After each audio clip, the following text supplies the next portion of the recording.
நாம் கடந்த முறை கடைசியாக பார்த்தது ஆபகுக் 2:3. ஆபகுக் 2:3. குற்ற காலத்துக்கு குறித்த குறித்த காலத்துக்கு தரிசனம் இன்னும் வைக்கப்பட்டிருக்கிறது. இன்னும் வைக்கப்பட்டிருக்கிறது. முடிவிலே அது விளங்கும். முடிவிலே அது விளங்கும். அது பொய் சொல்லாது. அது பொய் சொல்லாது. அது தாமதித்தாலும் அதற்கு காத்திரு. அது தாமதித்தாலும் அதற்கு காத்திரு. அது நிச்சயமாய் வரும். அது நிச்சயமாய் வரும். அது தாமதிப்பதில்லை. தாமதிப்பதில்லை. பாருங்க பிரியமானவர்களே, நம்ம அநேகர் தரிசனங்கள் பார்த்திருப்போம், சொப்பனங்கள் பார்த்திருப்போம், இன்னும் நிறைவேறலையே அப்படின்னு சொல்லி கூட நம்ம யோசிக்கலாம். ஆனா வேதம் சொல்லுது, குறித்த காலத்துக்கு தரிசனம் வைக்கப்பட்டிருக்கிறது, அது தாமதித்தாலும் அது நிறைவேறணும் கர்த்தர் சொல்றார். தேவனுடைய கிருபைகள் என்னன்னு சொன்னாக்கா, மனிதனுக்கு நன்மையான காரியங்களை நிறைவேற்றி தரணும்னு தான் அவர் விரும்புறார். தரிசனங்கள் நம்ம பார்க்கிறோம் நம்முடைய வாழ்க்கையில, அது இன்னும் நிறைவேறாம இருக்குதுன்னு சொன்னா நம்ம கொஞ்சம் ஜாக்கிரதையாகணும். காரணம் என்னன்னு சொன்னா, தேவன் எதிர்பார்க்கிற காரியங்கள் நம்மள காணப்படாமல் போனால் அந்த தரிசனங்கள் தள்ளி வைக்கப்பட்டோம். இதுதான் அதனுடைய ரகசியம். யாருக்கு தரிசனம் காட்டப்படுகிறதோ அவங்க மூலியமா தான் காரியங்கள் நிறைவேறும். அவங்களை கொண்டுதான் கர்த்தர் காரியங்களை நிறைவேற்றுவார். ஒருவேளை அந்த தரிசனங்கள் அவர்களுக்குரியதாகவும் இருக்கலாம், அல்லது மற்றவர்களுக்குரியதாகவும் இருக்கலாம். மற்றவர்களுக்குரிய காரியங்கள்ல வரும்பொழுது இன்னும் அது நிறைவேற்றப்படாமல் இருக்குதுன்னு சொன்னா, யாருக்காக அது காட்டப்பட்டதோ அவர்கள் இன்னும் தேவனை நெருங்கவில்லைன்னு என்று அர்த்தம். ஆகையினால தேவன் என்ன பண்ணுவார்னு சொன்னா, கொஞ்சம் நிறுத்தி வச்சிருவார். ஆனா தரிசனம் நிறைவேறும்.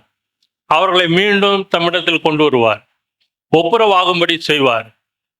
தேவனுக்கு ஏற்ற காரியங்கள் அவர்களிடத்துல காணப்படும் பொழுது அப்பொழுது அந்த தரிசனங்கள் நிறைவேறும்படி கர்த்தர் செய்யும். தரிசனம் பார்த்துட்டோம், இன்னும் நடக்கலையே அப்படின்னு சொல்லி பின்வாங்கி போகக்கூடாது. தரிசனங்கள் தேவனுடைய வார்த்தை. வானம் பூமி ஒழிந்து போனாலும் அந்த வார்த்தைகள் ஒழிந்து போவதில்லை. யோசேப்பு தரிசனம் பார்க்கிறாரு, சின்ன வயசுல பார்க்கிறாரு. எந்த வயசுல அவருக்கு நிறைவேறுது பாருங்க, 40 வயசுல நிறைவேறுது. விளையாட்டு இல்லை பிரியமானவர்களே, அவர் சோர்ந்து போகல. தரிசனம் குறித்த காலத்துக்கு வைக்கப்பட்டிருக்குது. ஆனா அதன் மத்தியில பாருங்க எவ்வளவு புடமிடுதல், எவ்வளவு பிரச்சனைகள், துக்கம், சோர்வு. ரொம்ப சோர்ந்து போயிடுவார் யோசேப்பு. ஆனா வேதத்தின் அடிப்படையில் அது எங்கேயுமே சொல்லப்படல. அவ்வளவு சோர்வின் மத்தியிலையும் அவர் தேவனை விடல. கர்த்தருடைய தரிசனம் நிறைவேறும், அவருடைய வார்த்தை நிறைவேறும் சொல்லி ரொம்ப ஆணித்தரமா அவரு நிக்கிறார். வேதம் சொல்லுது தரிசனம் இன்னும் வைக்கப்பட்டிருக்குது. அது ஆண்டவர் அழிச்சு போடல. தேவன் ஒரு தரிசனத்தை காட்டிட்டாருன்னா அந்த தரிசனம் நிறைவேறியே தீரணும். அது இந்த பூமி இருக்கிறதுக்குள்ளாக நிறைவேறியே ஆகணும். வானம் பூமி ஒழிந்து போனாலும் என் வார்த்தைகள் ஒழிந்து போவதில்லைங்கிறாரு. அது நிறைவேறின பிற்பே அது முடியும். அதுதான் வேதமும் சொல்லுது, என் வார்த்தைகள் புறப்பட்டு சென்று அதை செய்து முடித்த பின்பே என்னிடத்தில் திரும்புன்றார். அது வெறுமையாய் திரும்புவதில்லைங்கிறார். தரிசனமும் சரி, சொப்பனங்களும் சரி, தேவனுடையவைகள். அவைகள் நிறைவேறின பின்பே தாமதம் ஆகும். ஏன் தாமதம் ஆகுதுன்றதை நம்ம தான் நிதானிக்கணும். நம்ம இஷ்டத்துக்கு நம்ம பாட்டுக்கு ஆடி பாடிட்டு உலகப்பூர்வமா இருந்துட்டு ஆண்டவர் நிறைவேற்றல அப்படின்னு சொன்னா அங்க தப்பு நடக்குது. நம்ம தான் உஷாரா இருக்கணும். தம்முடைய சொந்த குமாரனே கொடுத்துருக்கிறாருங்களே, தரிசனத்தை நிறைவேற்றாம விடுவாரா? கொஞ்சம் யோசிச்சு பாருங்க. எவ்வளவு அன்பு, எவ்வளவு இரக்கம் யாரு கொடுப்பாங்க இந்த பூமியில? ரோட்ல போற ஒரு குடிகாரனுக்காக நம்முடைய ஜீவனை கொடுப்போமா? கொஞ்சம் யோசிச்சு பாருங்க. ஆடி பாடி எல்லா செல்வத்தையும் அழிச்சவனுக்காக நம்முடைய வீட்டுல கஷ்டப்பட்டு சேர்த்த பணத்தை எடுத்துட்டு போய் கொடுப்போமா? கொஞ்சம் யோசித்து பாருங்க. ஆண்டவர் பாருங்க, சொந்த குமாரன், மகா பரிசுத்தம் உள்ளவர், யாருக்காக கொடுக்கிறார்? கேவலமும் கீழ்த்தரவுமான எனக்காக கொடுக்கிறார், நமக்காக கொடுக்கிறார். கொஞ்சம் யோசிச்சு பாருங்க. நமக்கு ஒரு பாலகன் பிறந்தார்னு சொல்றார். நமக்காக ஒரு பாலகன். என்னைக்குமே நம்முடைய குழந்தைய நமக்கு ஒரு குழந்தை பிறந்திருக்குன்னு சொல்ல மாட்டோம், எனக்கு ஒரு குழந்தை பிறந்திருக்குன்னு தான் சொல்லுவோம். அதுல பல அர்த்தங்கள் உண்டு. ஆனா தேவன் நமக்காக சொல்றார், நமக்கு ஒரு பாலகன் பிறந்தார், நமக்கு ஒரு குமாரன் கொடுக்கப்பட்டார். எவ்வளவு பெரிய காரியங்கள் பாருங்க. ஆகவே வேதம் என்ன சொல்லுதுன்னு சொன்னா, தேவனுடைய வார்த்தை சத்தியம் உள்ளதா இருக்குது. அது ஒருபோதும் பொய் சொல்லாது. அது பொய் சொல்லாது.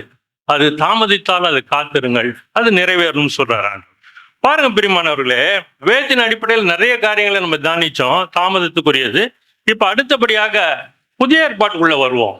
புதிய ஏற்பாட்டுக்குள்ள வரும்பொழுது எப்படிப்பட்ட காரியங்கள்ல நம்ம ஜாக்கிரதையா இருக்கணும், எப்படிப்பட்ட காரியங்கள்ல நம்ம தாமதமா இருக்கக்கூடாது அப்படிங்கிறத குறித்து நம்ம தியானிக்கலாம். பாருங்க, அப்போஸ்தலர் 9ஆம் அதிகாரம் 20ஆம் வசனம். அப்போஸ்தலர் 9:20. தாமதமின்றி தாமதமின்றி கிறிஸ்து தேவனுடைய குமாரன் என்று கிறிஸ்து தேவனுடைய குமாரன் என்று ஆலயங்களிலே பிரசங்கித்தான்.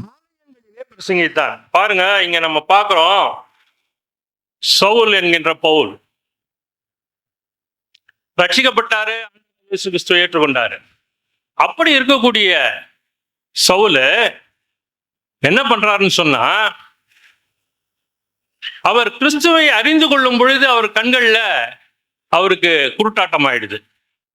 அவர் கையிலாக கொடுத்து தான் நடந்து கூட்டிக்கிட்டு போறாங்க, போய் ஒரு இடத்துல தங்க வைக்கிறாங்க. பின்பு அவருக்கு ஒரு தரிசனம் வருது. அனனியா என்கின்ற ஒரு நபர் வந்து அவருடைய தலையின் மேல கை வைத்து ஜெபிக்கும் பொழுது அவர் பார்வை அடைகிறாருங்கிறது. அது காத்திருக்கிறார். அதுக்கு அப்படி காத்திருந்த சவுலுக்கு அனனியாவும் வரார். வந்து அவர் மேல கை வைத்து ஜெபிச்சதும் மீன் செதில்கள் போன்ற அந்த மெட்டீரியல்ஸ் அது கீழே விழுது அவர் கண்ணில் இருந்து, மீன் செதில் போல. இன்னைக்கு பார்த்தீங்கன்னு சொன்னா கேட்ராக்ட் பண்றாங்க, கொஞ்சம் வயசானவங்களுக்கு கேட்ராக்ட் பண்றாங்க. அந்த கேட்ராக்ட் எடுத்த பிற்பாடு தான் கண்ணு பளிச்சுன்னு தெரியுது. எத்தனை பேர் கேட்ராக்ட் பண்ணியிருக்காங்க பாருங்க, 2 பேருக்கு 3 பேருக்கு. ஆகையினால அந்த கேட்ராக்ட் தான் மீன் செதில் மாதிரி போய் நின்றுடுது. அத ஆண்டவருடைய வல்லமை பாருங்க, கை வச்சதுமே வெளியே விழுது பட்டுன்னு. அப்போ என்னன்னு சொன்னா, வேத வசனங்களை நீங்க படிச்சுக்கிட்டே இருந்தீங்கன்னா, வேத வசனங்களை தியானிச்சுக்கிட்டே இருந்தீங்கன்னு சொன்னா, கேட்ராக்ட் வந்து அதனுடைய வேலையை செய்யாது, அதனுடைய வளர்ச்சி நின்றுடும். அதை ஆண்டவர் முற்றிலும் நிறுத்தி போட்டுருவார்.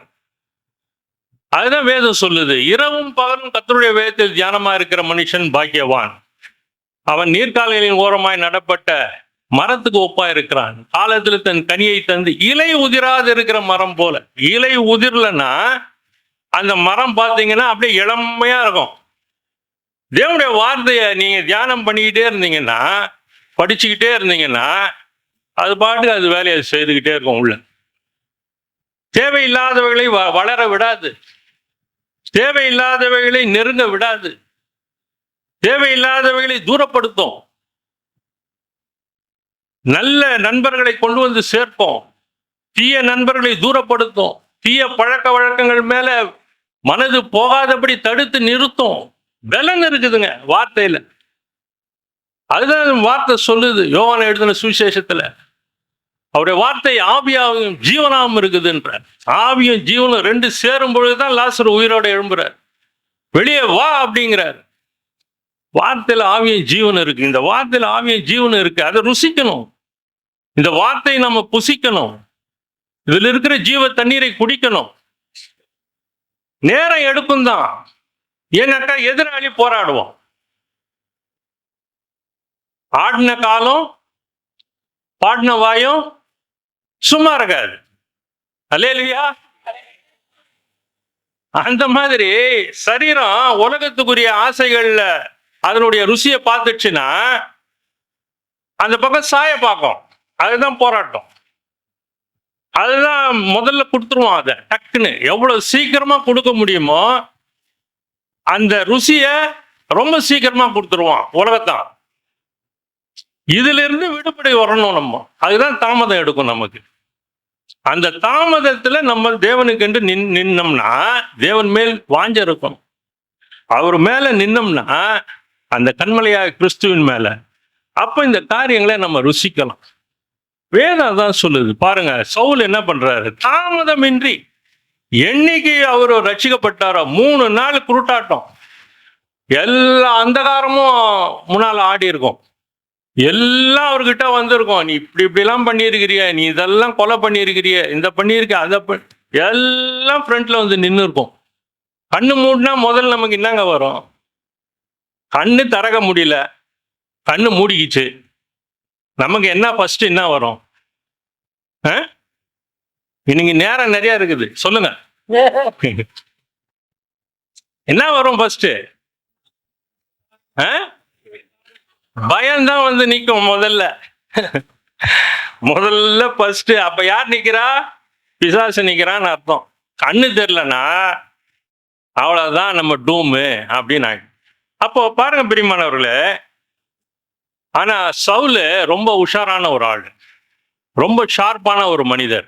அவர் பார்த்தாரு, சரி எல்லாத்தையும் கிறிஸ்து நமக்காக மன்னிச்சுட்டார், கிறிஸ்துவின் ரத்தம் மன்னிச்சது, தாமதமின்றி நம்ம தேவனுடைய ஊழிக்கு அழைக்கப்பட்டுட்டோம்னு சொன்னான், தேவனால் தெரிந்து கொள்ளப்பட்டுட்டோம்னு சொன்னான், தேவனுடைய காரியங்களை நம்ம ஈடுபடணும். அந்த ஞானம் புத்தி தான் நமக்கு குறைவா இருக்கு. நம்ம என்ன பண்ணிடுறோம்? மற்ற மக்களை போல சாதாரணமா புழங்க ஆரம்பிச்சிடுறோம். விசேஷித்த மக்கள், தேவனால் தெரிந்து கொள்ளப்பட்டவர்களும் தேவனால் அழைக்கப்பட்டவர்களும் ரொம்ப விசேஷமானவர்கள். எப்படி நம்ம ஒரு கடையில போயிட்டு ஆப்பிள் ஆரஞ்சு பார்த்து எடுக்கிறோம், எல்லாத்தையும் அப்படியே வாரி போட்டுக்கின்னு போடுப்பா இடம்னு சொல்லுவோமா? சொல்ல மாட்டோம். அதுல எது நல்லா இருக்கு அது, அந்த மாதிரி தான் நம்ம தேவன் தெரிந்து கொண்டிருக்கார். இன்னைக்கு உலகம் நம்மளை கண்ணை மறைக்குது, நமக்கு தெரிய மாட்டேங்குது. விசேஷித்த விதமா நம்ம தெரிந்து கொள்ளப்பட்டிருக்கிறோம். தேவனுடைய பலத்த கரம் நம்மளோட இருக்குது. பாருங்க, உடனே அவர் உஷாராயிட்டாரு. கிறிஸ்துவே தேவனுடைய குமாரன் என்று ஆலயங்களில் பிரசங்கித்தார். முதல்ல ரட்சிக்கப்பட்டு தேவனால் தெரிந்து கொள்ளப்பட்டு வந்ததும் நம்ம சுவிசேஷத்தை எங்க பிரசங்கிக்கணுமா? தேவனுடைய ஆலயத்துல பிரசங்கிக்கணும். ஏன்னா வெளியில போனாக்கா அது சரிப்படாது.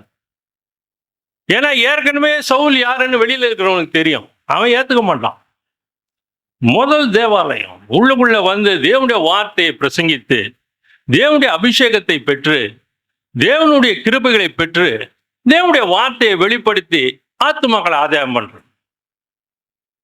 பாருங்க பிரியமானவர்களே, அடுத்த ஒரு இது பாருங்க, அப்போஸ்தலர் 22:16. அப்போஸ்தலர் இப்பொழுது நீ தாமதிக்கிறது என்ன? நீ எழுந்து கர்த்தருடைய நாமத்தை தொழுது கொண்டு ஞானஸ்நானம் பெற்று உன் பாவங்கள் போக கழுவப்படு என்றான். நீ உன் பாவங்கள் கழுவப்படு என்றான். பாருங்க பிரியமானவர்களே, இன்னைக்கு நிறைய பேர் சமீபத்தில் கூட பேசிட்டு இருந்தேன், ரெண்டு நாளைக்கு முன்னால, வெள்ளிக்கிழமை நினைக்கிறேன், கோர்ட்ல பேசிக்கிட்டு இருக்கும் போது அவங்க என்ன சொல்றாங்க, ஒரு விசுவாசிக்கும் அவிசுவாசிக்கும் திருமணத்தை குறித்து பேசிட்டு இருக்கும்போது விசுவாசி வந்து இந்த மாதிரி சொல்றாரு, வந்ததும் நீங்க ஞானஸ்நானம் எடுக்கணும், இதை பண்ணணும் அதை பண்ணணும்னு சொல்றாங்க, அது வந்து மதமாற்றம் இல்லையா அப்படின்னு சொல்லி கேட்குறாங்க. அது மதமாற்றம் தானே, நீங்க ஏன் மதமாற்றம் பண்றீங்க? அவங்க ரெண்டு பேர் சேர்ந்து வாழ்றாங்க, அவங்களுடைய விருப்பத்தின்படி பக்தி வைராக்கியத்தின்படி அவங்கவுங்க இருந்துக்கிட்டோம், அதுல என்ன தப்பு, ஏன் இந்த மாதிரி பண்றீங்க அப்படின்னு சொல்லி கேட்குறாங்க. அப்ப இப்படி பேசிட்டு இருக்கும் போது என்ன சொல்றதுன்னு முதல் தெரியல. எனக்கும் பிற்பாடுதான் இந்த ஞானஸ்நானத்தை குறித்து விளங்குச்சு. இது என்னன்னா பாருங்க, ஞானஸ்நானம் பெற்று உன் பாவங்கள் போக கழுவப்படு. ஞானஸ்நானம் நம்ம எதுக்கு கொடுக்குறோம்னு சொன்னா, இப்போ வேற்று இதுல இருந்து கிறிஸ்துவை ஏற்றுக்கொண்டு வரும்பொழுது, இந்த ஞானஸ்நானம் எடுக்கும் பொழுது பாவத்துக்கு மரித்து ஜீவனுக்கு பிழைப்பது, பாவத்துக்கு மரிக்கிறது. இதுவரை செய்த அன்று வரை இருக்கக்கூடிய பாவத்துக்கு மரித்து இனி நான் ஜீவனுக்காக, நித்திய ஜீவனுக்காக பிழைத்து கிறிஸ்துவுக்காக வாழ்வேன் அப்படிங்கிறது அதோடைய அர்த்தம். இதுல மதம் மாற்றம்ங்கிறது அதுக்கும் இதுக்கு சம்பந்தமே கிடையாது. ஒரு தனி நபருடைய பாவங்கள் போக்கப்படுது, இதுல மதம் மாற்றத்துக்கோ இதுக்கோ அதுக்கோ ஒண்ணும் கிடையாது. அவனுடைய பாவங்கள் கழுவப்படுது. அவன் ஞானஸ்நானம் எடுத்தாதான் அவன் தேவனுடைய ராஜ்யத்தை காண முடியும். ஏன்னா பாவங்கள் தடுக்குது, ராஜ்யத்தை பார்க்கக்கூடிய அந்த மனக்கண்களை தடுக்குது. அதான் வேதம் சொல்லுது, ஒருவன் ஜலத்தினாலும் ஆவினாலும் பிறவாவிட்டால், ஒருவன் ஜலத்தினால் பிறவாவிட்டால் தேவனுடைய ராஜ்யத்தை காண மாட்டான். நீங்க தேவனுடைய ராஜ்யத்தை ஃபர்ஸ்ட் நீங்க பார்க்கணும்னாலே இந்த ஞானஸ்நானம் ரொம்ப முக்கியம். அதுக்கு தான் அவனை கொண்டு வந்து நீ தேவனுடைய ராஜ்யம் என்னன்னு பார்ப்பா அப்படிங்கிறதுக்காக தான் ஞானஸ்நானம் கொடுக்கணும். அந்த ஞானஸ்நானம் பெற்ற பிற்பாடு அவன் ஆவியிலேயும் பிறக்கணும். பரிசுத்த ஆவியானவருக்காக காத்திருக்கணும். சில நேரத்தில் தாமதமாகும். சிலர் ஆயத்தமா இருப்பாங்க, உடனே இறங்கிடுவாங்க. ஆனா நம்ம வந்து அந்த முயற்சியிலேருந்து பின்வாங்க கூடாது. இன்னும் நம்ம கேட்டுக்கிட்டு இருக்கோம், ஆவியானவர் நம்ம கொடுக்கலையே. நிச்சயமா தருவார், நிச்சயமா இறங்குவார். நம்முடைய நம்பிக்கை வீண் போகாது. பாருங்க பிரியமானவர்களே, ஞான ஸ்நானம் பெற்று உன் பாவங்கள் போக கழுவப்படு. அதுக்கு தான் ஞான ஸ்நானம். பாவங்கள் போக்கப்படணும்னா இன்னைக்கு ஞான ஸ்நானம் முக்கியம். அது ஆரம்பம். பிற்பாடு கிறிஸ்துவனுடைய ரத்தத்துல நம்ம அனுதினமும் கழுவப்பட்டு உரிமை கொண்டாடுறோம். ஆண்டவரே, நான் உங்களுடைய பிள்ளை, என்னை மன்னிச்சிருங்க, இனி நான் இந்த காரியத்துல ஈடுபட மாட்டேன், உங்களுடைய ரத்தத்துல கழுவி என்னை பரிசுத்தப்படுத்துங்கப்பா அப்படின்னு சொல்லி உறுதியா எடுக்கக்கூடிய முடிவுகள். அந்த முடிவுல நம்ம நிலைச்சு நிக்க கர்த்தர் நம்ம பலப்படுத்த வல்லவரா இருக்கிறார். அதுக்கு தான் பலவீனங்களிலே என் பலன் பூர்ணமாய் விளங்குன்றார். நம்முடைய பலவீனங்கள் என்னென்று தேவன் அறிவார். எதிராளி நம்மளோட நல்லா தெரியும் அவன். ஆகையினால பலவீனங்களை ஃபர்ஸ்ட் தேவனிடத்துல அறிக்கையிடணும். எல்லாமே பாவம் தான். பலவீனனாலே பாவம் தான், அது வேற ஒண்ணுமே கிடையாது. பலன் எல்லாமே பரிசுத்தம் உள்ளதுதான். ஆகையினால நம்ம நல்லா புரிஞ்சுக்கணும். வேதத்தின் அடிப்படையில் ஞானஸ்நானம் பெற்ற பிற்பாடு அதுக்கப்புறம் தான் நம்ம ராஜ்யத்தை காண முடியும். வேதத்தின் அடிப்படையில் பாருங்க பிரியமானவர்களே, அப்போஸ்தலர் 22 அதிகாரம் 18 வசனம் பாருங்க. அவர் அவர் என்னை என்னை நோக்கி, நோக்கி, அவர் என்னை நோக்கி, நீ என்னை குறித்து சொல்லும் சாட்சியை நீ என்னை குறித்து சொல்லும் சாட்சியை இவர்கள் ஏற்றுக்கொள்ள மாட்டார்கள். இவர்கள் ஏற்றுக்கொள்ள மாட்டார். ஆதலால் நீ தாமதம் பண்ணாமல் நீ தாமதம் பண்ணாமல் சீக்கிரமாய் எருசலேமை விட்டு சீக்கிரமா எருசலேமை விட்டு புறப்பட்டு போ என்றார். புறப்பட்டு போ என்றார். பாருங்க, சில நேரத்தில் நம்ம ரட்சிக்கப்பட்டு வந்துருவோம். நம்முடைய ரட்சிப்பின் அனுபவத்தை தனிப்பட்ட முறையில் சில இடத்துல பேசும் பொழுது அவங்க கவனிக்கவே மாட்டாங்க. அவங்க அதை குறித்து கேட்கவே மாட்டாங்க. ஒருவேளை அந்த சாட்சி வந்து போரா கூட இருக்கலாம், அல்லது சிலருக்கு பயத்தை உண்டு பண்ணக்கூடியதா இருக்கலாம். ஏன்னா பயங்கரமான சூழ்நிலையில இருந்து தூக்கிட்டு வந்து நபர்களுக்கு அவங்க சாட்சி சொல்லும் போது ரொம்ப பயங்கரமா இருக்கும். இப்போ என்னுடைய சாட்சியெல்லாம் ரொம்ப பயங்கரமா இருக்கும். அது நான் வந்து அதிகமாக நான் பகிர்ந்து கொள்றதே கிடையாது. ரொம்ப பயங்கரமா இருக்கும். மனித சரீரத்துக்குரிய அனைத்து பயங்கரங்களுக்குரிய அனுபவத்துல மாட்டினேன், தலையிலிருந்து கால் வரைக்கும். அதனால அதை அதிகமாக நான் பகிர்ந்து கொள்ள முடியாது. ஏன்னா அதுக்கு ஏற்ற அளவுக்கு ஆவிக்குரிய ஜீவியத்தில் வளர்ந்திருந்தாதான் அவங்களால அதை கிரகிக்க முடியும், அது அவர்களுக்கு ஜீரணமாகும். இல்லை என்று சொன்னால் பயத்தை உண்டு பண்ணும், அவங்க போயிடுவாங்க, காது கொடுத்து கேட்க மாட்டாங்க. சில சாட்சிகள் வந்து ரொம்ப ஒரு இதுவாக இருக்கும், அவங்களுக்கு கொஞ்சம் போராக இருக்கும், அதனால் அது கேட்க மாட்டாங்க. ஆனால் சாட்சி தான், நல்லா நம்ம புரிஞ்சுக்கணும். ஏன்னா அவன் மீட்கப்பட்டுட்டான். அந்த சாட்சி உயிர்ப்பிக்கும்னு வேதம் சொல்லுது. அது என்னைக்கு யாருக்கு உபயோகப்படும் நமக்கு தெரியாது. அப்போ என்ன நடக்குதுன்னு சொன்னா, எருசலேமை விட்டு போன்றார். எருசலேம்னா சொந்த ஜனம் அதிகமாக சாட்சிகளை நாங்க கேட்காததா அப்படின்வாங்க, பட்டுன்னு சொல்லிடுவாங்க. சாட்சி சொல்றவங்களுக்கு ஒரு மாதிரி ஆயிடும், என்னடா இது அப்படின்ற மாதிரி. அப்போ ஆண்டவர் அதான் சொல்றாரு, நீ தாமதம் பண்ணாம கேட்கலையா, பரவாயில்ல, நீ அதை பத்தி கவலைப்பட, இன்னும் கேட்க வேண்டியவங்க ஏகப்பட்ட பேர் இருக்கிறாங்க, அங்க புறப்பட்டு போன்றார். ஆகையினால சில நேரங்களில் நம்ம சாட்சிகளுக்குரிய காரியங்கள்ல ஜாக்கிரதையா இருக்கணும். எந்த இடத்துல சாட்சி, எப்படிப்பட்ட மக்களுக்கு சாட்சி சொல்லணுமா அப்படிப்பட்ட மக்களுக்கு தான் சாட்சி. எல்லா நேரம் ரட்சிக்கப்பட்டு வந்ததும் பார்த்தீங்கன்னா வேகமா உள்ள இருந்து அப்படியே ஜீவ தண்ணீர் புறப்பட்டு ஓடிக்கினே இருக்கும். யாரை பார்த்தாலும் சாட்சி.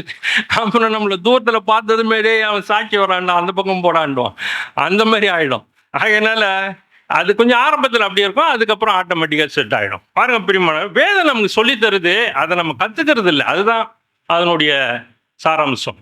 அப்போ ஆண்டவர் என்ன சொல்றாருன்னா, யாருக்கு என்ன சொல்லணுமோ அதை அவர்களுக்கு ஏற்ற மாதிரி சொல்லி, குழந்தைக்கு ஏற்ற மாதிரி, வாலிபனுக்கு ஏற்ற மாதிரி, புருஷனுக்கு ஏற்ற மாதிரி, வயோதிகனுக்கு ஏற்ற மாதிரி. அப்போ பகுதியாக பெருகிறார் ஆண்டவர். எப்படிப்பட்ட மக்களுக்கு எப்படிப்பட்ட வார்த்தைகள் சொல்லப்பட்டால் அவர்கள் இடத்தில் போய் சேருமோ அதற்கு ஏற்றாற் போல நீ பேசு அப்படிங்கிறார். அந்த பேசுதலுக்குரிய விசேஷித்த அபிஷேகமும் ஞானமும் அவர் தான் நமக்கு தரணும். அதுக்காக நம்ம காத்திருக்கணும், அதற்காக நம்ம வாஞ்சிக்கணும். தேவனுடைய வார்த்தைக்கு நம்ம வாஞ்சித்தோம்னு சொன்னா தேவனுடைய வார்த்தை நமக்குள்ள அபிஷேகம் இறங்கும், அபிஷேகம் நமக்கு போதிக்கும். அதுதான் வேத திட்டம் தெளிவுமா சொல்லுது. பாருங்க, ஆண்டவர் சொல்றாரு பாருங்க, ஆதலால் நீ தாமதம் பண்ணாமல் சீக்கிரம் எருசலேமை விட்டு புறப்பட்டு போன்ற. பாருங்க பிரியமானவர்களே, இப்போ வேதத்தின் அடிப்படையில வளர்ந்து கிறிஸ்தவ ஜீவியத்துக்குள்ளே வளர்ந்து கிறிஸ்துவனுடைய வார்த்தைகளை கை கொண்டு கிறிஸ்துவனுடைய வருகைக்கு ஆயத்தமாகி அந்த அளவுக்கு வளர்ந்துட்டாங்க. இப்ப அப்படிப்பட்ட மக்கள் எப்படி வஞ்சிக்கப்படுறாங்கன்றதை இப்ப நம்ம பார்க்க போறோம். பாருங்க, மத்தேயு எழுதின சுவிசேஷம் 25ஆம் அதிகாரம் முதல் வசனம் பாருங்க. அப்பொழுது 25:1. அப்பொழுது பரலோக ராஜ்யம் ஆ, தங்கள் தீவெட்டிகளை பிடித்துக்கொண்டு மணவாளனுக்கு எதிர்கொண்டு போக புறப்பட்ட ஆ. 10 கன்னிகைகளுக்கு ஒப்பாயிருக்கும். 10 கன்னிகைகளுக்கு ஒப்பாய் இருக்கும். பாருங்க, இப்ப இவங்க எல்லாமே வளர்ந்துட்டாங்க. இவங்க எல்லாமே ஆவிக்குரிய ஜீவிதத்தில் வளர்ந்தவங்க. நல்லா நம்மளும் இதை ரொம்ப தீர்க்கமாக கவனிக்கணும். எல்லாமே வளர்ந்தவங்க தான் தங்களை பரிசுத்தமாய் வைத்து கொண்டிருக்கிறார்கள். குறிப்பிட்டு சொல்றாரு ஆண்டவர், ஒரு 10 பேர்னு சொல்றாரு. அப்படின்னா அனைத்து மக்களும் தேவனுடைய வார்த்தையை கடைபிடித்து கற்பனைகள், கட்டளைகள், தேவனுடைய நியமங்கள், அவருடைய அனைத்து காரியங்களையும் கடைபிடிச்சு தங்களை பரிசுத்தமா கன்னியா வச்சுக்கிறாங்க. இங்க ஏன் ஆண்டவர் இங்க பாருங்க கன்னிகைகளுக்கு சொல்றாருன்னா, இதுலயும் ஒரு ரகசியம் இருக்கு. இந்த 10 கன்னிகைகள்னா என்னன்னா, பழைய ஏற்பாட்டில் நீங்க பாத்தீங்கன்னா ஏசாயா தீர்க்கதரிசன புஸ்தகம் 9ஆம் அதிகாரத்துல அவர் ஒரு கன்னியின் வயிற்றில் உதிப்பார்னு வேதம் சொல்லுது. அப்போ அந்த காலகட்டத்துல ஏசாயா தீர்க்கதரிசி சொல்லிட்டாரு, ரட்சகர் ஒரு கன்னியின் வயிற்றில் பிறப்பாருன்னு.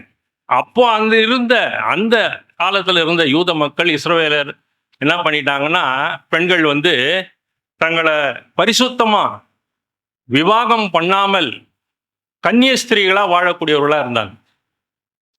அவங்க எப்படியாவது ஆண்டவர் தங்களுக்குள்ள பிறப்பாரா அப்படின்ற எதிர்பார்ப்போடு அவர்கள் இருந்தாங்க. அப்படி இருந்த சூழ்நிலையில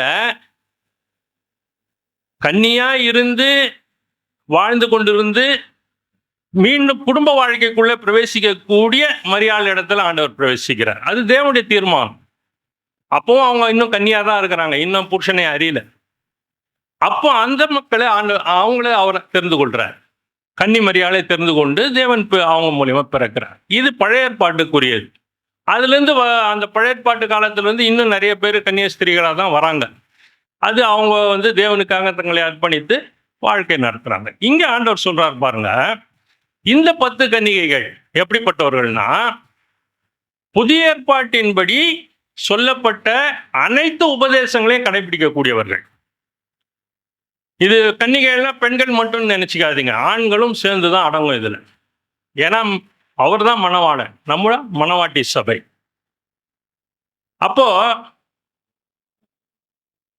இங்க என்ன நடக்குதுன்னு சொன்னா, இந்த கன்னிகைகள் தங்களை பரிசுத்தமா வச்சுக்கிட்டாங்க.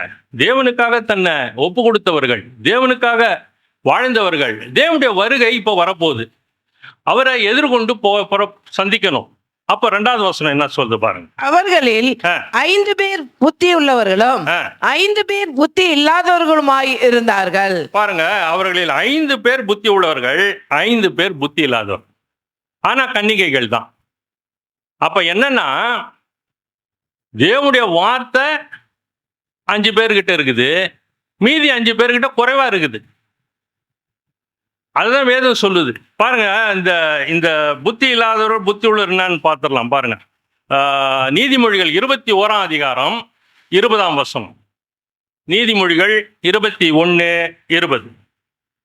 வேண்டிய திரவியமும் எண்ணெயும் ஞானவானுடைய வாசஸ்தலத்தில் உண்டு. மூடனோ அதை செலவழித்து போடுகிறான். பாருங்க பிரியமானவர்களே, இங்க வேண்டிய திரவமும் எண்ணெயும் யாருகிட்ட இருக்குதுன்னு சொன்னா புத்தி உள்ளவர்கிட்ட இருக்குது. அதை யார் என்ன பண்றாங்கன்னு சொன்னா, புத்தி இல்லாதவர்கள் அதை செலவழிச்சர். அப்போ தேவனுடைய வார்த்தையாகிய திரவியம், நல்லொழுக்கமாகிய நம்முடைய வாழ்க்கையில கடைபிடிக்க வேண்டிய காரியங்கள், இது ரெண்டும் சேர்ந்தது தான் திரவியமும் எண்ணெயும். தேவனுடைய ஆசீர்வாதம், கிருபைகள், தேவனுடைய வார்த்தை, இது திரவியம். திரவிய சம்பந்தன் அப்படின்னா தேவனுடைய வார்த்தை உள்ள அதிகமாகுதுப்பா இவங்கிட்ட. எப்போ போனாலும் வார்த்தை ஜீவ தண்ணீர் உள்ள இருந்து புறப்பட்டுக்கிட்டே இருக்கு. அதுதான் திரவியம். எண்ணெய் நல்லொழுக்கம், பரிசுத்தம், தேவன் விரும்புகிற காரியம், நீதித்துவம், சன்மார்க்கம், உத்தமம், கர்த்தருக்கு பிரியமான காரியங்கள், இதுதான் எண்ணெய். இந்த ரெண்டு காரியங்கள் மனிதனுக்கு முக்கியம். இத ஞானவான் என்ன பண்றான், அவன்கிட்ட அவனுடைய வாசஸ்தலத்துல இருக்குது, அதிகமா இருக்குது. ஆனா மூடனுக்கிட்ட என்ன, மூடனும் அதை செலவழித்து போடுகிறான்னா, இந்த சந்ததியில வரக்கூடிய, இந்த ஞானவான் சந்ததியில வரக்கூடியவர்கள் அதை செலவழித்து போடுறாங்க. தந்தையினுடைய சொத்தை யார் செலவழிக்க முடியும்? பிள்ளை தானே, அந்த குடும்பத்தில் இருக்கிறவங்க தானே. இது ஒரே குடும்பத்தை சேர்ந்த காரியங்கள். இது 10 பேரும் ஏறக்குறைய ஒரே குடும்பம். நம்மெல்லாம் கிறிஸ்துவின் குடும்பம். இந்த கிறிஸ்துவின் குடும்பத்தில் இருக்கக்கூடியவர்கள் 5 பேர் ஞானவான்களா இருக்கிறாங்க, 5 பேர் புத்தியற்றவர்களா இருக்காங்க.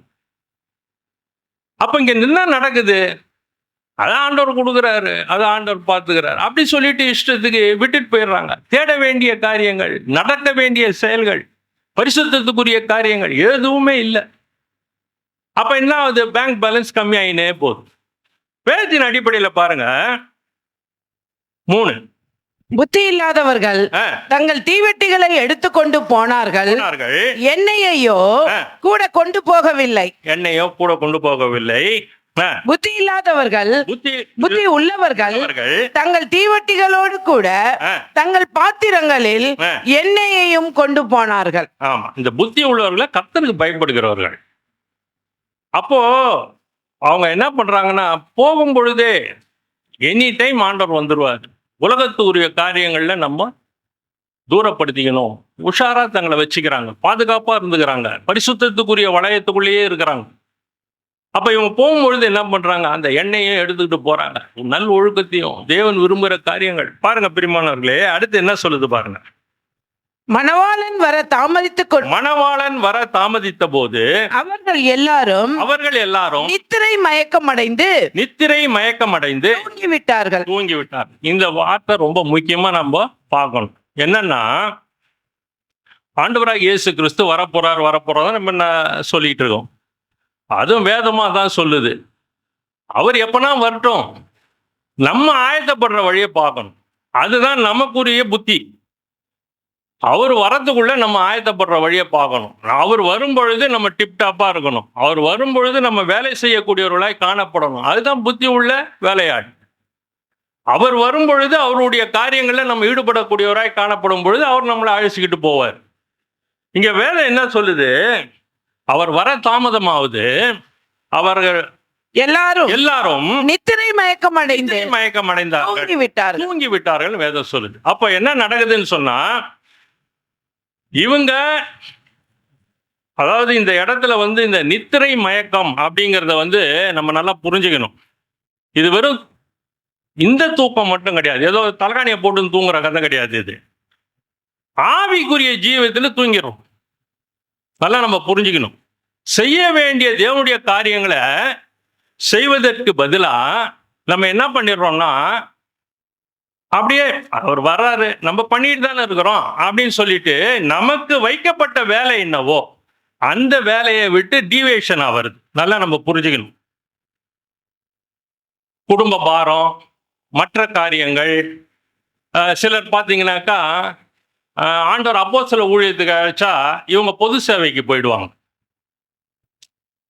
என்னன்னா அதுல போய் நாங்கள் ஆத்துமகளர், நீ அந்த கதைலாம் உனக்கு வேணாம், உனக்கு என்ன அப்போஸ்தல ஊழியம்னா அப்போஸ்தல ஊழியம் பண்ணு, சுவிசேஷமா சுவிசேஷ ஊழியம் பண்ணு. அப்ப இங்க என்ன நடக்குதுன்னா, அப்படியே டைவர்ட் ஆகுறது. பிசாசினுடைய வேலையை என்னன்னா, ரயில் தண்டவாளத்துல போய்கிட்டே இருக்கும். அங்க எவனோ ஒருத்தன் என்ன பண்ணா, கடாக்குன்னு ஒரு சத்தம் கேட்கும், மாற்றி விட்டுருப்பான். அது பாட்டுக்கு ஒரு பக்கம் ஒரு இது போயிடும். நேராக போக வேண்டிய ட்ரெயின் சைட் ட்ராக் போயிடுது. அப்படிதான் சைலண்டாக போகிறது தான் இதெல்லாம். இதுக்கு தான் நம்ம ஆவிக்குரிய ஜீவித்தில் விழிப்பாக இருக்கணுன்றாங்க. அதில் தான் தூங்கிடுறோம். பேதுருக்கு சொல்லும் போது கூட ஆண்டவர் என்ன சொல்றாரு பாருங்க, நீங்கள் 1 மணி நேரமாவது விழித்திருந்து ஜெபிக்க கூடாதா? அந்த 1 மணி நேரம் அவர் ஜெபிச்சிருந்தா அந்த பொம்பளையை ஜெயிச்சிட்டு இருப்பார். நீ யார்மா நீ என்னத்துக்கு இதுல பேசுற போ அப்படின்னா, ஓஹோ இவரு இங்க இருக்கிற ஆள் போல இருக்குதுன்னு போயிட்டு இருக்கோம் அந்த அம்மா. காரணம் என்ன? இங்க ஜபம் இல்லை, தூக்க மயக்கம் போயிடுச்சு. சாட்சியா இருக்க வேண்டியவர் கடைசியில மனம் கதறி அழுது மனம் கசந்து ஆண்டவர்கிட்ட மன்னிப்பு கேட்டு வாங்க வேண்டிய ஒரு சூழ்நிலை. இதான் பிசாசினுடைய வேலை, தந்திரமா சைட் ட்ராக் பண்றது. இதுதான் இந்த ஆவிக்குரிய தூக்கம். நம்ம என்ன வேலை செய்யணுமோ, நல்ல குடும்பம் போயின்னு இருக்கோம், கணவன் மனைவி அன்பா இருப்பாங்க, சைலண்டா ட்ராக் மாறும். தேவையில்லாத ஒரு ஆணோ ஒரு பெண்ணோ சைலண்டா ட்ராக் மாறுறது.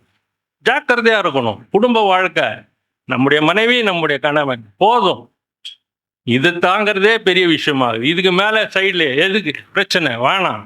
ஆண்டவரை பார்ப்போம், குடும்ப ஆசீர்வாதத்தை வாங்குவோம், கர்த்தரை மகிமைப்படுத்துவோம். எதுக்கு?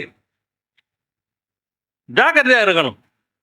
ஆகையினால அதை தான் சொல்லுது தேவன் பிரியமான காரியங்கள். கர்த்தர் குடும்பத்தின் மேல அவ்வளவு ஒரு இதுவா இருக்காரு. ஏன்னா அவர் தான் ஏதேன் தோட்டத்தில் கட்டுறாரு குடும்பத்தை. அவர் தான். இப்ப என்ன பண்றான்? ட்ராக் மாறுது. என்னன்னா அண்டர்ஸ்டாண்டிங். இது உனக்கு பிடிச்ச வரைக்கும் என் கூட இரு, எனக்கு பிடிச்ச வரைக்கும் உன் கூட இருப்பேன், அதுக்கப்புறம் நீ அங்கே போயிடு, நான் இங்கே போகிறேன். இது என்ன நடக்குது? இது என்னென்னமோ வந்துடுச்சுங்க இப்போ. அதுக்கு ஒரு பேர் கூட, அது பேர் எனக்கு ஞாபகத்தில் வரல. இப்போ பயங்கரமா சைட் ட்ராக் பண்றான், நித்திரை மயக்கம். ஆனா ஆண்டவர் என்ன பண்ணாரு? குடும்பம் தான். நீ கல்யாணம் பண்ணி தான் நீ குடும்பம் நடத்தணும், கல்யாணம் பண்ணி தான் நீ குழந்தை பெற்றுக்கொள்ளணும், கல்யாணத்துக்கு பிற்பாடு தான் நீ ஒரு புருஷன் யார் என்பதையும் ஒரு ஸ்திரீ யார் என்பதையும் நீ அறிய வேண்டும். அதுதான் தேவனுடைய விருப்பம். இன்னைக்கு என்ன நடக்குது? செல்போனை தொட்டா மகா பயங்கரமா இருக்குது. செல்போனே அழுவும் போல இருக்குது, அந்த மாதிரி இருக்கு. அவ்வளோ பயங்கரமா இருக்குது. எங்க போகுது? முன்கூட்டியே கொடுக்கப்படுகிற காரியங்கள், முன்கூட்டியே பார்க்கும் பொழுது தேவையில்லாத காலத்துல பழுக்க வேண்டிய கனி அது சிறிதா இருக்கும் பொழுதே பழுத்து விட்டால் அதற்கு மதிப்பு இல்லை, அதற்கு ருசி இல்லை, அது பயன்படாது, அது பிரயோஜனப்படாது, அது எதற்குமே உதவாது, அது குப்பையில கொட்டப்படும், நெருப்பிலே எரிக்கப்படும். இதுதான் வேதம் சொல்லுது. காத்திருக்கணும், தாமதமாவது காத்திருக்கணும். ஆண்டவரே, தேவனை நோக்கி பாருங்க. அத்தனை வருஷமா மோசே நடத்தின்னு வராரு.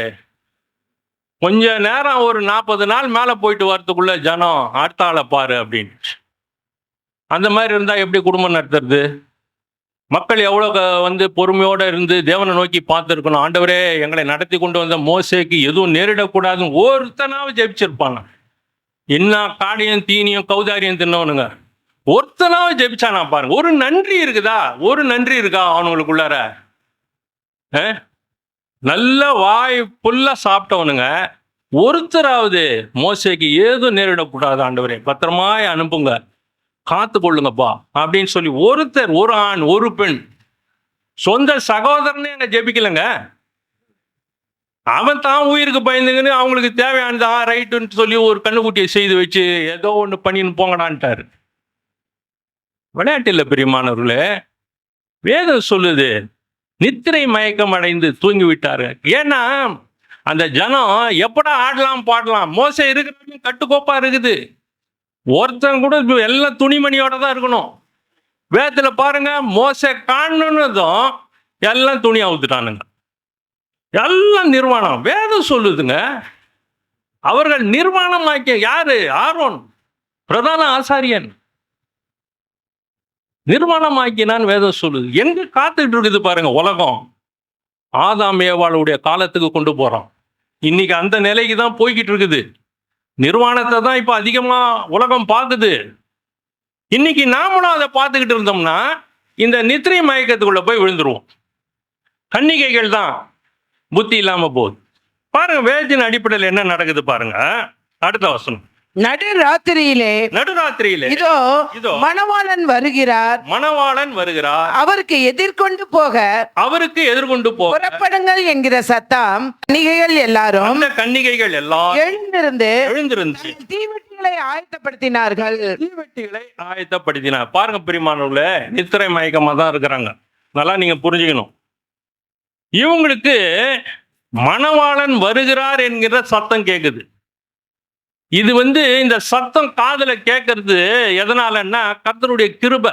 ஏன்னா இவங்க புத்தி இல்லாம இருக்கிறாங்க, நித்திரை மயக்கத்துல இருக்கிறாங்க, புத்தி உள்ளவர்களும் அதுல இருக்கிறாங்க, ஆனா தங்களை காத்து கொண்டு இருக்கிறார்கள். ஆனா இந்த மற்ற 5 மக்கள் புத்தி இல்லாம இருக்கிறாங்க. ஆனா 2 மக்களுக்கும் சேர்ந்து தேவன் வருகிறார் என்ற எக்கால சத்தம். அப்போ ஆவிக்குரிய ஜீவித்துல காது திறக்கப்பட்டிருக்கு. அதெல்லாம் நீங்க புரிஞ்சுக்கணும், கிருபை. அப்ப வேதம் என்ன சொல்லுது? மணவாளன் வருகிறார்னு நடுராத்திரியில வருகிறார். நடுராத்திரிங்கிறது அந்தகார நேரத்துல வருவார். பயங்கரமான அந்தகாரம், தலை தூக்கின்னு ஆடும். இந்த அந்தகாரம் எப்படிப்பட்ட அந்தகாரம்னா, இயேசு சுவாமி சிலுவையில தொங்கும் பொழுது பூமி எங்கும் அந்தகாரம் உண்டாயிட்டுன்னு ஒரு வசனம் இருக்குதா? அப்படின்னா என்னன்னா பயங்கரமான இடம் அது. பிசாசு என்ன பண்றான்? விழுந்து போன தேவதூதன் அவனுக்கு கீழே இருக்கக்கூடிய 33 முக்கோடி பிளஸ் இன்னும் இருக்கக்கூடிய மிருகங்களுடைய ஆவிகள், அசுத்த ஆவி, இன்னும் என்னென்ன இருக்குதோ எல்லாத்தையும் மேலே கொண்டு வரான். எல்லாம் மேலே வந்தோன்னா சுழலுது, அப்படியே சுழலுது. பூமி எங்க அந்தகாரம் உண்டாகுது. சிலுவையில தொங்கிட்டு இருக்கிறார் ஆண்டவர். எல்லாரையும் கொண்டு அவனுடைய ஃபுல் ஃபோர்ஸ் என்ன பண்ணுதுன்னா கிறிஸ்துவ அவருடைய அந்த ஒளிய மூடணும்னு பாக்குது. அது அவனால முடியல. சரி, இப்ப நான் அதுக்குள்ள போனா இன்னும் எங்கேயோ போயிடும். சரி பாருங்க பெரியமானவர்களே, இங்க என்ன நடக்குதுன்னா, மணவாளன் வருகிறார், அவருக்கு எதிர்கொண்டு போக புறப்படுகள் என்கிற சத்தம் உண்டாயிட்டு. கேட்டுட்டாங்க, 2 மக்களும் கேட்டுட்டாங்க, ஏழ்ச்சிட்டாங்க. இப்ப அடுத்த வசனம் என்ன சொல்லுது பாருங்க. அப்பொழுது அந்த கன்னிகைகள் எல்லாரும் எழுந்திருந்து தங்கள் தீவெட்டிகளை ஆயத்தப்படுத்தினார்கள். தங்கள் தீவெட்டிகளை ஆயத்தப்படுத்தினார்கள். பாருங்க பெரியமானவர்களே, வேதம் என்ன சொல்லுதுன்னா எல்லாரும் ஏழ்ச்சிட்டாங்க. தேவனுக்காக எதிர்கொண்டு போக வேண்டும், தேவனுக்காக காத்து கொண்டு இருக்கிற அனைத்து மக்களும் ஏழ்ச்சிட்டாங்க, அனைத்து கன்னிகைகளும் ஏழ்ச்சிட்டாங்க. தீவெட்டிகளை ஆயத்தப்படுத்துறாங்க. இந்த தீவெட்டிகள் என்ன? கொஞ்சம் நீங்க யோசித்து வைங்க. அடுத்த வசனம் போயிட்டு வரேன், கேட்பேன். தீவெட்டினா என்ன? டைம் இருக்குது. தீவெட்டினா என்னன்னு சொல்லணும் நீங்க. அப்போ என்ன நடக்குது பாருங்க. எல்லாம் ஏஞ்சி தீவெட்டியை ரெடி பண்றாங்க. அச்சா, அடுத்த வசனம். புத்தி உள்ளவர்களை நோக்கி, புத்தி இல்லாதவர்கள் புத்தி உள்ளவர்களை நோக்கி, உங்கள் எண்ணெயில் எங்களுக்கு கொஞ்சம் கொடுங்கள், உங்கள் எண்ணெயில் எங்களுக்கு கொஞ்சம் கொடுங்கள், எங்கள் தீவெட்டிகள் அணைந்து போகிறதே என்றார்கள். எங்கள் தீவெட்டிகள் அணைந்து போகிறதே என்றார்கள். பாருங்க பிரியமானவர்களே, இங்க என்ன நடக்குதுன்னா, கடன் கேட்கிறாங்க. நீயோ கடன் கொடுப்பாய், நீயோ கடன் வாங்காதிருப்பாய்ன்னு ஒரு வசனம் இருக்குதா? இருக்குதா? எதுல? உபாகமத்துல 28 இருக்குது. 1 14 வசனத்துக்குள்ள வரும். 14 வசனம் இங்க இருக்கும், மீதி 48 வசனம் சாபத்துக்கு போயிடும். 1க்கு 4ன்ற மாதிரி. ரொம்ப விளையாட்டு கிடையாது. பாருங்க பிரியமானவர்களே, இங்க அப்ப ஆண்டவர் சொல்றாரு கடன் கொடுங்கன்றாரு. கொடுக்க வேண்டியது தானே. சிலதை கொடுக்க முடியாது. கணவனை பகிர்ந்துக்க முடியுமா? முடியாது. மனைவியை பகிர்ந்துக்க முடியுமா? முடியாது. அப்படிதான் வாழ்க்கை. அதுதான் தேவன் விரும்புகிற காரியம். இங்க எண்ணெயும் அதே தான். உன்னுடைய ஒழுக்கத்தை நீ இன்னொரு கிட்ட போய் இப்ப எப்படி பகிர்ந்துப்ப? எப்படி பகிர்ந்துப்ப? பகிர்ந்து கொள்ள முடியாது, கொடுக்க முடியாது. பாருங்க வேதம் என்ன சொல்லுது பாருங்க. உங்கள் எண்ணெயில் எங்களுக்கு கொஞ்சம் கொடுங்கள் அப்படின்ற. உங்களுக்கு என்ன தோணுச்சு? எண்ணெய்னா பரிசுத்தம். அடுத்து ம்? அபிஷேகம், ரட்சிப்பு, அது ஒவ்வொருத்தருக்கு புரியும், தனித்துவம். பாருங்க, பரிசுத்தம், நல்லொழுக்கம், உத்தமம், நீதித்துவம் எப்படி பகிர்ந்துக்க முடியும்? இந்தப்பா நீ பாதி எடுத்துக்கொண்டு கொடுக்க முடியுமா? முடியாது. பரிசுத்தத்துக்குரிய காரியங்கள் என்ன? நம்முடைய நல்ல ஒழுக்கம் தான். கர்த்தர் விரும்புகிற காரியங்கள் 10 கட்டளைகளை கை கொள்ளணும். அவன் அது மட்டும் இல்லாமல் புதிய ஏற்பாட்டில் ஆண்டவர் என்ன சொல்றார்? உன் கண் இருளா இருந்தால் உன் சரீரம் முழுவதும் இருளா இருக்கும்ன்றார். அப்போ நீ அசுத்தமானவைகளை, நிர்வாண காரியங்களை, பரிசுத்தம் இல்லாத காரியங்களை நீ பார்த்து கொண்டே இருந்தால் உன் சரீரம் முழுவதும் இருளாயிடும்ன்றார். அப்படின்னா என்னன்னா மரணத்துக்கு ரெடி ஆயிடும். அது நம்மளுக்கு தெரியாமலே ரெடி ஆகும். அது நம்மளை கொண்டே ரெடி பண்ணும். ஜாகிரதையா இருக்கணும் இதுல. இதுதான் வஞ்சிப்பு. சைலண்டா நடக்கும். எந்த காரியமும் நம்ம கண்ணுக்கு தெரியாதுங்க. சைலண்டா நடக்கும். நமக்கு அகேன்ஸ்டா நம்மளை க்ளோஸ் பண்றதுக்கு இந்த சரீரத்தை வச்சு, இந்த சரீரத்தில் இருக்கிற அவயவங்களை வச்சே வேலை நடக்கும். அதான் வேதம் சொல்லுது. உங்கள் எண்ணெயில் எங்களுக்கு கொஞ்சம் கொடுங்க, உங்க பரிசுத்தத்தில் எங்களுக்கு கொஞ்சம் கொடுங்க. எப்படி கொடுக்க முடியும்?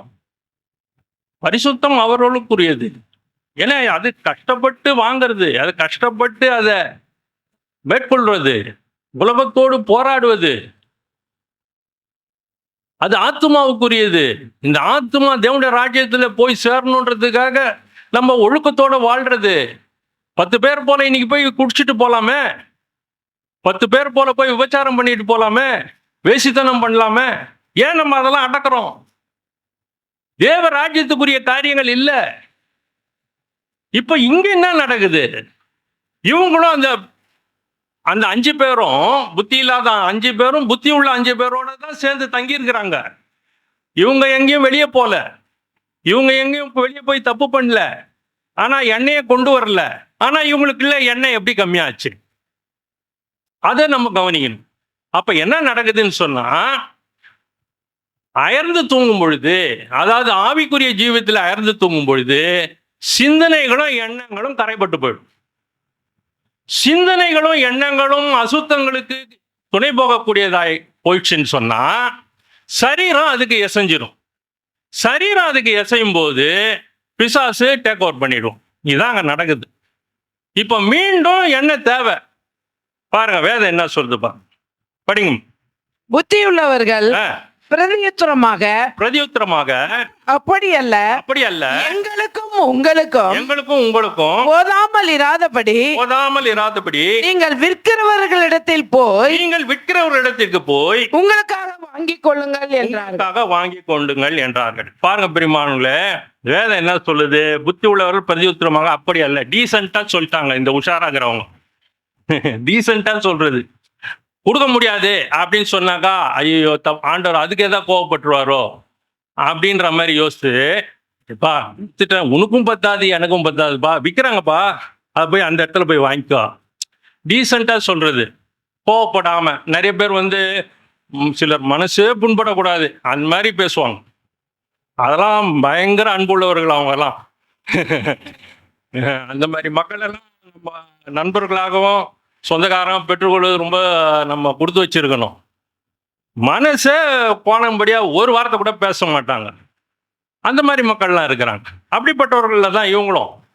ஏன்பா எங்களுக்கும் உங்களுக்கும் பத்தாம போயிடுச்சுன்னா அப்புறம் நாங்களும் எங்களுக்கும் இதுவாயிரும். தயவுசெய்து பக்கத்துல தான், ஒன்றும் பெரிய விஷயம் இல்லை, அவர் அங்க நிற்கிறாரு, நீ போய் வாங்கிட்டு வந்துரு அப்படின்ட்டாங்க. உஷாரா சொல்லிட்டாங்க.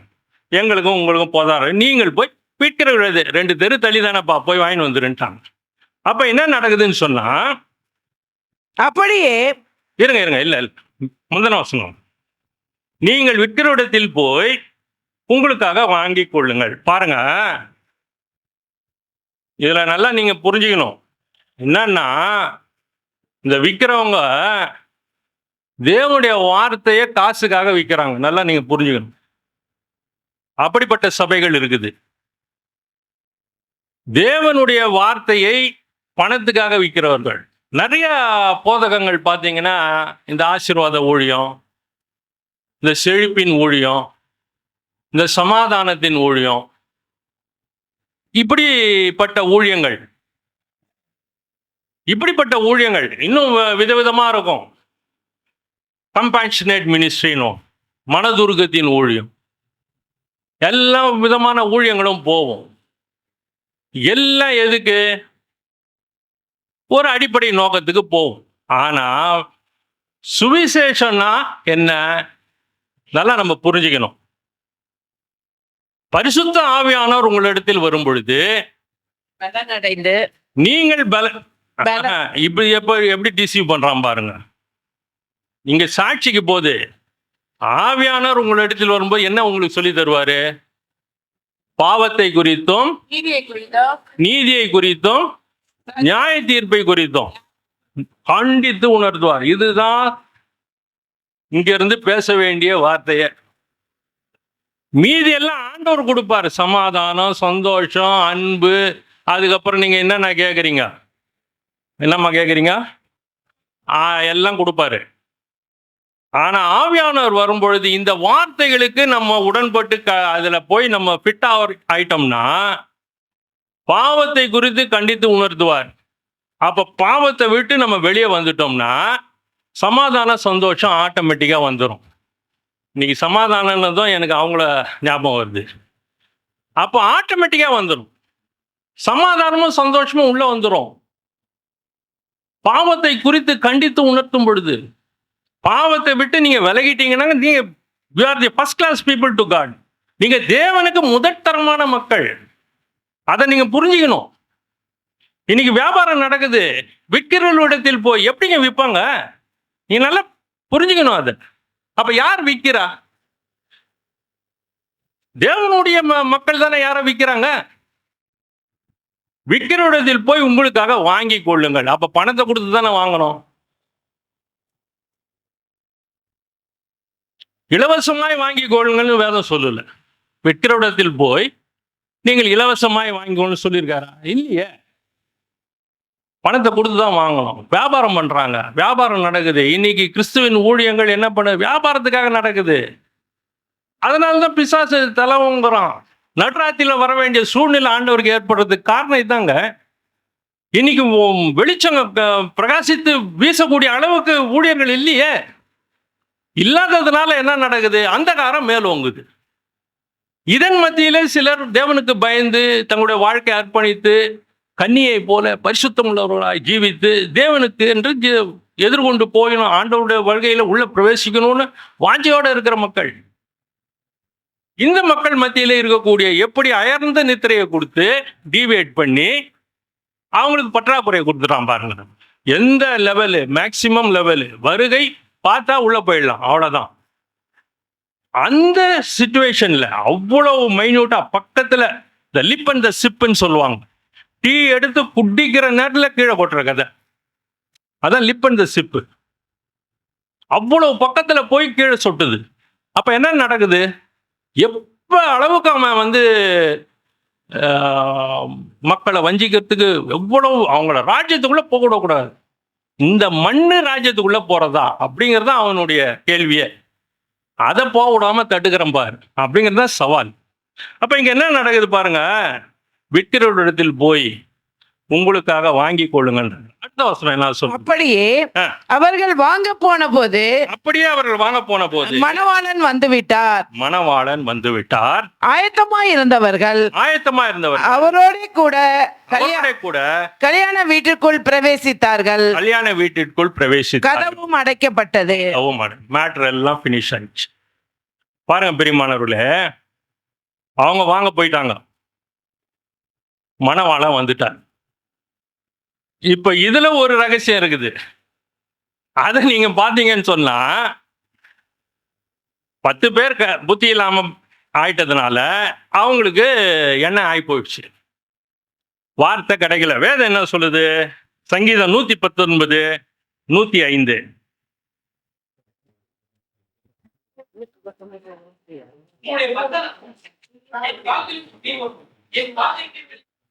உம்முடைய வசனம் என் கால்களுக்கு தீபமும் என் பாதைக்கு வெளிச்சமா இருக்குது. இப்ப இங்க என்ன நடக்குதுன்னு சொன்னா, இப்ப தீவெட்டி எரியணும். தீவெட்டி எரிஞ்சாதான் கால்களுக்கு தீபம் கிடைக்கும், பாதைக்கு வெளிச்சம் கிடைக்கும். இதை விற்கிற கூட்டம் ஒண்ணு இருக்குது. இப்ப அதை வாங்கறதுக்கு தான் அவங்க போயிட்டாங்க. இப்ப தேவனுடைய வசனத்தை வியாபாரம் பண்ணுகிறவர்கள் இடத்துல வாங்குவதற்காக இவங்க போயிட்டாங்க. இப்ப இந்த தீவெட்டி எரிஞ்சாகணும். இப்ப இந்த தீவெட்டி எங்க எரியணும்? நடுராத்திரியில வந்துட்டாரு. அப்போ அந்தகாரத்தின் நேரத்துல வந்துட்டாரு. இவங்க கிட்ட வசனம் இல்லை, தேவனுடைய வார்த்தை இல்லை, உள்ள இருக்க வேண்டிய பரிசுத்தம் இல்லை. அவருடைய வார்த்தை என்ன பண்ணும்? 119:25, ஆண்டவரே என் ஆத்துமா மண்ணோடு ஒட்டி கொண்டிருக்கிறது, உம்முடைய வாசனத்தினால் அதை உயிர்ப்பியும் அப்படிங்கிற. அப்போ வசனம் உள்ள வந்து இவர்கள் உயிர்ப்பிக்கப்பட்டு மணவாளன் வரும்பொழுது எதிர்கொண்டு போகணும். வசனம் 10 குறைவாயிடுச்சு, அயர்ந்த நித்திரை, டிவேட் ஆயிட்டாங்க, செய்ய வேண்டிய வேலையிலிருந்து பக்கத்து வேலைக்கு போயிட்டாங்க. தங்களுடைய டேபிளில் இருக்கிற ஃபைலை ரெடி பண்ணாம பக்கத்து டேபிளில் இருக்கிறவங்களுக்கு ஹெல்ப் பண்ண போறாங்க, சமூக சேவைக்கு போயிட்டாங்க. நிறைய பேர் அப்படி இப்படி எப்படியோ தள்ளி விட்டான். இப்ப எல்லாம் வரணும், எங்க வருது? நேரம் 10 மணவாளன் வந்துட்டார். ரெடியா இருந்தவங்க அவரோட போயிட்டாங்க. தீவெட்டி, தேவனுடைய வசனம், வார்த்தைகள் எல்லாம் ரெடியா பக்காவா இருக்குது. ஆண்டவரே வாங்கப்பா எல்லாம் உள்ள கூட்டின்னு போயிட்டாங்க. இப்ப இவங்க என்ன பண்றாங்க? போய் வாங்கிட்டு வந்துட்டாங்க. இப்ப இதுல இன்னொரு தமாஷ் என்னன்னா, விற்கிறாங்கல்ல, அவங்க என்ன விற்கிறாங்க? எண்ணெயே விற்கிறாங்க. அப்படி விற்கிறவர்களுக்கு மணவாளன் வருவது தெரியல, இன்னும் வியாபாரம் பண்ணுகிறாங்க, இன்னும் பிசினஸ். கர்த்தர் உங்களை ஆசீர்வதிப்பார். பிசினஸ்ல நீங்க அப்படியே டாப்ல வந்து கடைசியில கீழே வந்துருவீங்க. நீங்க அப்படி இப்படி பிசினஸ் வியாபாரம். யாருக்கு? சினிமா நடிகர் நடிகைகளுக்கு. இதெல்லாம் நமக்கு தேவையா? ஆண்டவர் எங்கேயாவது விபச்சாரி வரா, போய் இனி பாவம் செய்யாத, உனக்கு அதிக கேடு உண்டாகும்படி எச்சரிச்சு அனுப்பிச்சிடுறாரு. அவ்வளவுதான். இதுதான் நம்முடைய வேலை. நீ என்ன வேலைன்னா, அடுத்தது தேவனுக்கு பிரியம் உள்ள எந்த வேலையினாலும் செய்துக்கிட்டு நீ பழிச்சுக்கிட்டு போ, கர்த்தர் உன்னை ஆசீர்வதிப்பார். நீ தேவனுக்கு பிரியம் இல்லாத வேலையை செய்தினா திருப்பியும் அதிக கேடு உண்டா. இன்னும் கல்லில் அடிக்கிறவன் பாறாங்கல்ல தூக்கி போடுவான், அப்புறம் நான் ஒன்றும் பண்ண முடியாதுன்ட்டேன். அதுதான் அதோடைய அர்த்தம். அப்போ இங்க என்ன நடக்குதுன்னா, இன்னும் வியாபாரம் பண்ணின்னு இருக்கிறாங்க, இன்னும் வித்துன்னு இருக்கிறாங்க. இந்த பேனாவை வாங்கி எழுதினால் எல்லா பரீட்சைகளிலும் பாஸ் ஆகி விடுவீர்கள், எழுதின எல்லாரும் பெய்து. எங்க என்ன வருது? பொய்யான உபதேசம் ஆயிடுது, பொய்யான சுவிசேஷம் ஆயிடுது. அப்படி இருக்கக்கூடாது. அப்போ நம்ம என்ன, இங்க இன்னும் போய்கிட்டு இருக்குது அந்த வியாபாரம், அது விட்டுருங்க. அப்போ என்ன ஆகும்? உங்களை ஒருபோதும் அறியன்ற மத்தேயு 7:22-23. அப்போ இங்க என்ன நடக்குது பாருங்க. அடுத்த வசனம், பின்பு மற்ற கன்னிகைகளும் வந்து ஆண்டவரே ஆண்டவரே எங்களுக்கு திறக்க வேண்டும் என்றார்கள். மீண்டும் ஆயத்தமாய் வர்றாங்க, மீண்டும் ஆயத்தமாயிட்டாங்க. கிறிஸ்துவும் வந்துட்டாரு, போயிட்டாரு, ஆயத்தமாயிட்டாங்க. அவர் விரும்புகிற அளவுக்கு ஆயத்தமாயிட்டாங்க. அவங்க கூப்பிடுறாங்க, ஆண்டவரே ஆண்டவரேன்றார், மறு உத்தரவு கொடுக்குறாரு. என்ன சொல்றாரு? ஆனா உங்களை ஒருபோதும் அறியேன்ட்டார். பாருங்க, நம்ம முதல் இதுலயே நம்ம தேவனுக்கென்று ஆயத்தமா இருக்கணும். அந்த ஆயத்தமாவது நமக்கு கொஞ்சம் தாமதமாகும். அதை நம்ம தேவனுக்கென்று காத்திருக்கணும். ஏன்னா எதிராளி போராடுவோம். அவனிடத்திலிருந்து சில காரியங்கள், அவனிடத்திலிருந்து சில உதவிகள், அவன் கொடுத்த பொருட்கள் நம்ம கிட்ட இருக்குதுன்னு சொன்னா அது வரைக்கும் அவன் ஹோல்டு எடுப்பான். நமக்கு தெரியாது அவன் எந்த பொருள் நம்ம கிட்ட இருக்குதுன்னு நமக்கு தெரியாது. இதுதான் பிரச்சனை. நம்ம நினைச்சிருப்போம் நம்ம செய்யற வேலைக்கு தானே நம்ம காசு வாங்கணும். அவன் என்ன பண்ணுவான்? நம்ம செய்யற வேலைக்கு 100 ரூபாய் வாங்க வேண்டிய இடத்துல 200 ரூபாய் வாங்க வச்சிருவான். அவனும் வாயை திறக்காம கொடுப்பான், கேட்டதுமே கொடுத்துருவான், இந்த பாண்டோம். அப்போ என்ன நடக்குதுன்னா, பின்னால மை வச்சிருக்கிறான். அதுதான் அதனுடைய அர்த்தம். அது வரைக்கும் இழுத்து பிடிப்பான். ஜாகிரதையா இருக்கணும். பாருங்க பிரியமானவர்களே, எபிரேயர் 10:37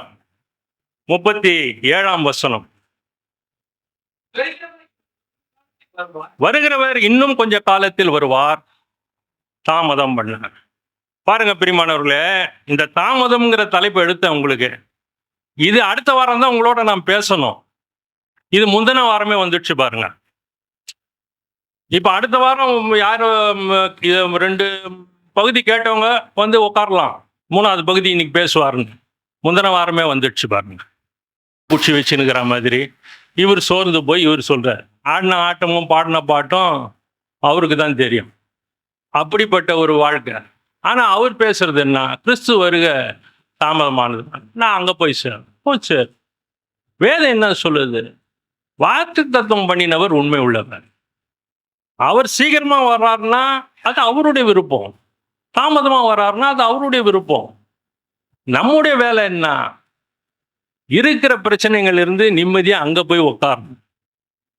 மனைவியின் தொல்லையிலிருந்து, பிள்ளைகளின் தொல்லைகள் இருந்து அங்க போய் உட்காரணும். அதுதான் நம்மளுடைய இது. வேதம் என்ன சொல்லுது பாருங்க.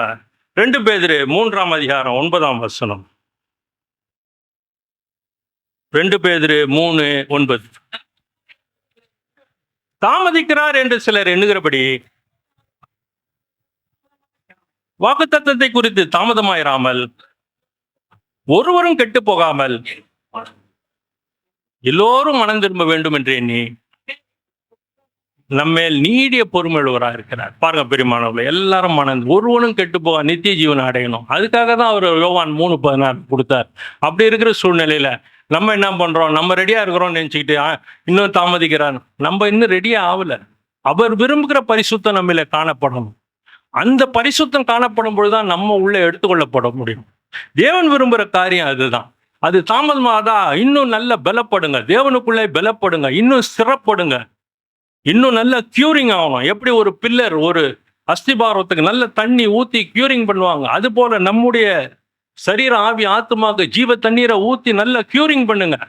தேவனுடைய வசனமாகிய வார்த்தையை உள்ள அடக்கி கியூரிங் பண்ணுங்க, பலப்படுங்க. தேவனுடைய வார்த்தையில பலப்படணும் பிரியமானவர்களே. பலப்படாமல் தேவனை சந்திக்க முடியாது. வேதத்தின் அடிப்படையில் திட்டம் தெளிவாய் கடைசியாக பாருங்க, உபாகமம் 7:10.